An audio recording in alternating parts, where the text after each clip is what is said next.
जय श्री राम जी का आशीर्वाद हम सब पर बना रहे। आज हम श्री रामचरितमानस में 15वें मास पारायण का भाग दूसरा पढ़ेंगे। पढ़ने से पहले अपने गुरुदेव के चरणों में नमन करते हैं। भगवान शिव, माता पार्वती, श्री राम जी और सीता माता के चरणों में नमन करते हैं और हनुमान जी से प्रार्थना करते हैं कि वो पढ़ने में हमें शक्ति प्रदान करे और पढ़ने में कोई गलती हो तो हमें क्षमा करे। ओम श्री गणेशाय नमः। हे तात, मेरा यही उपदेश है, अर्थात तुम वही करना जिससे वन में तुम्हारे कारण श्री राम जी और सीता जी सुख पावें और पिता, माता, प्रिय परिवार तथा नगर के सुखों की याद भूल जाएं। तुलसीदास जी कहते हैं कि सुमित्रा जी ने इस प्रकार हमारे प्रभु श्री लक्ष्मण जी को शिक्षा देकर वन जाने की आज्ञा दी। फिर यह आशीर्वाद दिया कि श्री सीता जी और श्री रघुवीर के चरणों में तुम्हारा निर्मल, निष्काम और अनन्य प्रेम नित नित नया हो। माता के चरणों में सिर नवाकर हृदय में डरते हुए कि अब भी कोई विघ्न न आ जाए, लक्ष्मण जी तुरंत इस तरह चल दिए जैसे सौभाग्यवश कोई हिरण कठिन फंदे को तुड़ाकर भाग निकला हो।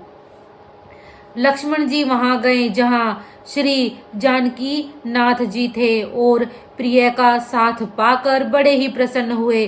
श्री राम जी और सीता जी के सुंदर चरणों की वंदना करके वे उनके साथ चले और राजभवन में आए। नगर के स्त्री पुरुष आपस में कह रहे हैं कि विधाता ने खूब बनाकर बात बिगाड़ी। उनके शरीर दुबले, मन दुखी और मुख उदास हो रहे हैं। वे ऐसे व्याकुल हैं जैसे शहद छीन लिए जाने पर शहद की मक्खियां व्याकुल हों। सब हाथ मल रहे हैं और सिर धुनकर पछता रहे हैं, मानो बिना पंख के पक्षी व्याकुल हो रहे हों। राजद्वार पर बड़ी भीड़ हो रही है, अपार विषाद का वर्णन नहीं किया जा सकता। श्री रामचंद्र जी पधारे हैं, ये प्रिय वचन कहकर मंत्री ने राजा को उठाकर बैठाया। सीता सहित दोनों पुत्रों को वन के लिए तैयार देखकर राजा बहुत व्याकुल हुए। सीता सहित दोनों सुंदर पुत्रों को देख देख कर राजा अकुलाते हैं और स्नेहवश बारंबार उन्हें हृदय से लगा लेते हैं। राजा व्याकुल हैं, बोल नहीं सकते। हृदय में शोक से उत्पन्न हुआ भयानक संताप है। तब रघुकुल के वीर श्री रामचंद्र जी ने अत्यंत प्रेम से चरणों में सिर नवाकर उठकर विदा मांगी। हे पिताजी, मुझे आशीर्वाद और आज्ञा दीजिए। हर्ष के समय आप शोक क्यों कर रहे हैं? हे तात, प्रिय के प्रेमवश प्रमाद करने से जगत में यश जाता रहेगा और निंदा होगी। यह सुनकर स्नेहवश राजा ने उठकर श्री रघुनाथ जी की बाह पकड़कर उन्हें बैठा लिया और कहा, हे तात सुनो, तुम्हारे लिए मुनि लोग कहते हैं कि श्री राम चराचर के स्वामी हैं। शुभ और अशुभ कर्मों के अनुसार ईश्वर हृदय में विचार कर फल देता है। जो कर्म करता है वही फल पाता है, ऐसी वेद की नीति है। यह सब कोई कहते हैं, किंतु इस अवसर पर तो इसके विपरीत हो रहा है। अपराध तो कोई और ही करे और उसके फल का भोग कोई और ही पावे। भगवान की लीला बड़ी ही विचित्र है, उससे जानने योग्य जगत में कौन है। राजा ने इस प्रकार श्री रामचंद्र जी को रखने के लिए छल छोड़कर बहुत से उपाय किए, पर जब उन्होंने धर्म धुरंधर, धीर और बुद्धिमान श्री राम जी का रुख देख लिया और वे रहते हुए न जान पड़े, तब राजा ने सीता जी को हृदय से लगा लिया और बड़े प्रेम से बहुत प्रकार की शिक्षा दी। वन के दुख कहकर सुनाए, फिर सास, ससुर तथा पिता के पास रहने के सुखों को समझाया। परंतु सीता जी का मन श्री रामचंद्र जी के चरणों में अनुरक्त था, इसीलिए उन्हें घर अच्छा नहीं लगा, न वन भयानक लगा। फिर सब लोगों ने भी वन में विपत्तियों की अधिकता बता बताकर सीता जी को समझाया। मंत्री सुमंत्र जी की पत्नी और गुरु वशिष्ठ जी की स्त्री अरुंधति जी तथा और भी चतुर स्त्रियां स्नेह के साथ कोमल वाणी से कहती हैं कि तुमको तो राजा ने वनवास नहीं दिया, इसीलिए जो ससुर, गुरु और सास कहे तुम तो वही करो। यह शीतल, हितकारी, मधुर और कोमल सीख सुनने पर सीता जी को अच्छी नहीं लगी। वे इस प्रकार व्याकुल हो गई मानो शरद ऋतु के चंद्रमा की चांदनी लगते ही चकई व्याकुल हो उठी हो। सीता जी संकोचवश उत्तर नहीं देती। इन बातों को सुनकर के कई तमक कर उठी। उसने मुनियों के वस्त्र आभूषण अर्थात माला, मेखला आदि और बर्तन, कमंडलों आदि लाकर श्री रामचंद्र जी के आगे रख दिए और कोमल वाणी से कहा, हे रघुवीर, राजा को तुम प्राणों के समान प्रिय हो।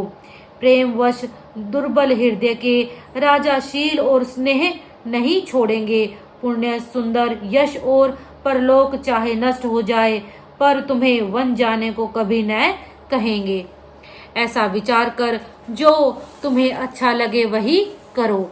माता की सीख सुनकर श्री रामचंद्र जी ने बड़ा सुख पाया, परंतु राजा को ये वचन बाण के समान लगे।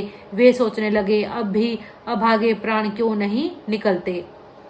राजा मूर्छित हो गए, लोग व्याकुल हैं, किसी को कुछ नहीं सूझ पड़ता कि क्या करे। श्री रामचंद्र जी तुरंत मुनि का वेश बनाकर और माता पिता को सिर नवाकर चल दिए। वन का सब साज सामान सजकर अर्थात वन के लिए आवश्यक वस्तुओं को साथ लेकर श्री रामचंद्र जी, श्री सीता जी और भाई लक्ष्मण जी सहित ब्राह्मण और गुरु के चरणों की वंदना करके सबको अचेत करके चले। राजमहल से निकलकर श्री रामचंद्र जी वशिष्ठ जी के दरवाजे पर जा खड़े हुए और देखा कि सब लोग विरह की अग्नि में जल रहे हैं। उन्होंने प्रिय वचन कहकर सबको समझाया। फिर रामचंद्र जी ने ब्राह्मणों की मंडली को बुलाया। गुरु जी से कहकर उन सबको वर्ष भर का भोजन दिया और आदर, दान तथा विनय से उन्हें वश में कर लिया। फिर याचकों को दान और मान देकर संतुष्ट किया तथा मित्रों को पवित्र प्रेम से प्रसन्न किया। फिर दास दासियों को बुलाकर उन्हें गुरु जी को सौंपकर हाथ जोड़कर बोले, हे गुसाई, इन सब की माता पिता के समान देख रेख करते रहिएगा। श्री रामचंद्र जी बार बार दोनों हाथ जोड़कर सबसे कोमल वाणी से कहते हैं कि मेरा सब प्रकार से हितकारी मित्र वही होगा जिसकी चेष्टा से महाराज सुखी रहें। हे परम चतुरपुरवासी सज्जनों, आप लोग सब वही उपाय करिएगा जिससे मेरी सब माताएं मेरे विरह के दुख से दुखी न हों।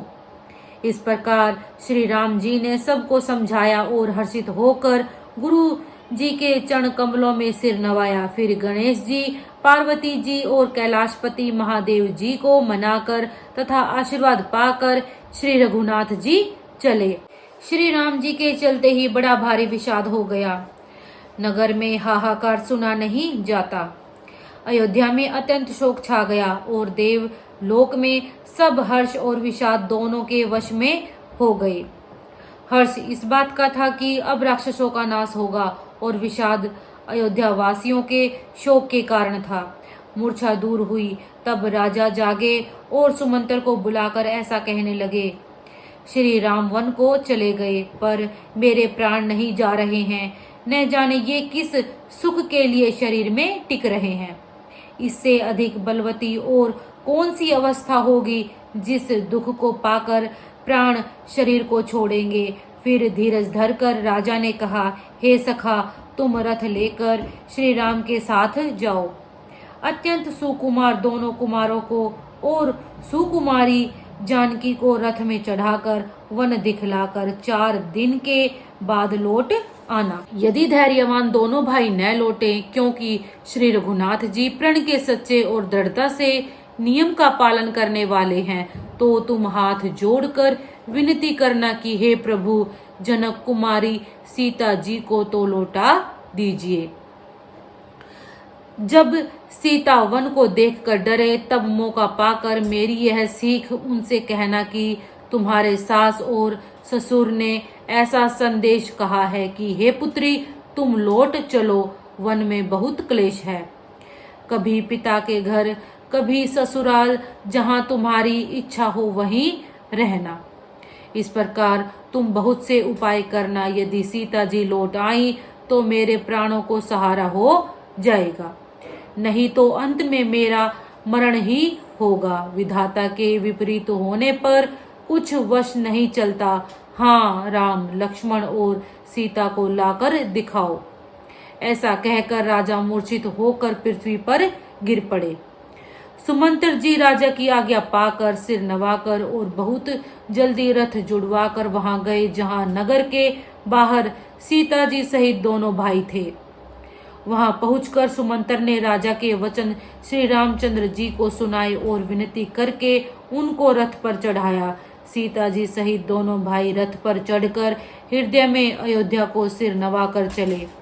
श्री रामचंद्र जी को जाते हुए और अयोध्या को अनाथ होते हुए देखकर सब लोग व्याकुल होकर उनके साथ हो लिए। कृपा के समुद्र श्री राम जी उन्हें बहुत तरह से समझाते हैं तो वे अयोध्या की ओर लौट जाते हैं, परंतु प्रेमवश फिर लौट आते हैं। आज हम 15वां मास पारायण यहीं तक पढ़ेंगे। आपको वीडियो कैसी लगी कृपया कमेंट बॉक्स में जरूर बताइए। वीडियो को लाइक कीजिए, शेयर कीजिए। अगर आप चैनल पर नए हैं तो चैनल को सब्सक्राइब कीजिए। जय श्री राम।